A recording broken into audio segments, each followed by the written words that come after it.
एक सतवचन हजार सुख। सासंगत जी प्यार से कहना। आज के विचार कुछ इस भाव में है कि सतवचन का भाव यही है कि जो वचन आए उन पर फूल चढ़ाएं, उन्हें बिना किसी संशय के यथावत स्वीकार करें। सतवचन गुरु और गुरसिक के बीच संबंधों की आधारशिला है। गुरु ने आधी रात को कहा, जाओ नदी से जल लाओ, तो शिष्य सतवचन कहकर तुरंत चल पड़ा। सुबह होने की प्रतीक्षा नहीं की, ना ही गुरु को ये बताने का प्रयास किया कि गुरुदेव अभी तो आधी रात है, आपको भुलेखा लगा है, सुबह होने दो, मैं चला जाऊंगा। सतवचन करने में अपनी सोच विचार को विलीन करके केवल आज्ञा का पालन का लक्ष्य सामने रखना होता है। माता कैकेयी के कारण राजा दशरथ की आज्ञा से श्री राम जी को 14 वर्ष का वनवास हुआ। तत्क्षण श्री राम ने सतवचन कहा और वन गमन की तैयारी करने लगे। सोचिए, सुबह राम का राज्याभिषेक होना था और हो गया वन गमन। राजकुमार श्री राम वनवासी श्री राम बन गए, पर पिता को कह गए।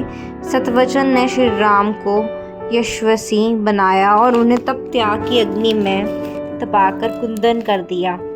वन गमन के बाद श्री राम का जो रूप सामने आया वह विश्व में वंदनीय हुआ। सतवचन नानुकर त्याग कर, मर्यादा को मानकर और अपने अस्तित्व को गवाकर किया जाता है। ब्रह्म ज्ञान की सुंदर दात भी तभी मिलती है जो 5 प्रण को सतवचन कहकर स्वीकार किया जाए। वर वधू 7 वचनों को सतवचन कहकर पति पत्नी बनते हैं और उन वचनों को संभाल करके जीवन का सुख पाते हैं। सतवचन वास्तविकता में अमृत वचन है जो अमर तत्व प्रदान करता है, यशस्वी करता है और समदृष्टि प्रदान करता है।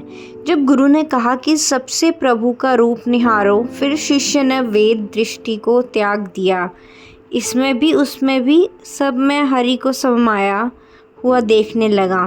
सतगुरु ने कहा, राग देश दोनों से मुक्त हो जाओ, तभी जीवन में आनंद, समरसता और सहजता आएगी। अपने पुत्र से रोग, दूसरे के पुत्र से द्वेष, चैन सुकून में बाधक है।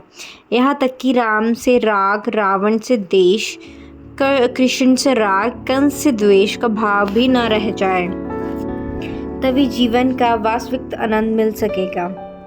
सतवचन जुबान से भी हो और मन से भी उसे स्वीकार करें। जुबान से सतवचन कर दिया और मन में ही हुज्जत जारी रखी तो उसका कोई लाभ नहीं हो पाता। एक महात्मा के घर में सत्संग का आयोजन के बाद सबको चाय दी जा रही थी। वहाँ आए अतिथि महात्मा ने कहा, फीकी चाय होगी। उत्तर मिला, सतवचन जी, पर साथ ही मन में भाव है कि संगत ज़्यादा है, हम अब इतनी बनाकर रखी हुई थी जो ये सोचकर बना ली गई थी कि इसकी ज़रूरत पड़ सकती है। यहाँ सतवचन जुबान से कहा गया पर अंदर का भाव सकारात्मक नहीं था। अतएव अंदर बाहर से एक होकर सतवचन कहें, काम तो इस प्रभु ने पहले ही कर रखा होता है। एक सतवचन हजार सुख लेकर आता है। घर परिवारों में जहाँ सतवचनी लोग हैं वहाँ भर खुशी, वहाँ एकता, प्यार और शांति है। बाबा अवतार सिंह जी ने शिष्यों को सतवचन का सार समझाया और सबने उसे समझा, स्वीकारा और जीवन का अंग बनाया। उस दौर में अनुयायी कम थे, घर परिवार की हालत भी साधारण थे, पर आनंद अनहद था, परस्पर प्रेम भी भरपूर था। गुरु और गुरु सिखों में तो असीम प्रेम था ही, गुरु सिखों में आपस में भी बहुत प्रेम था।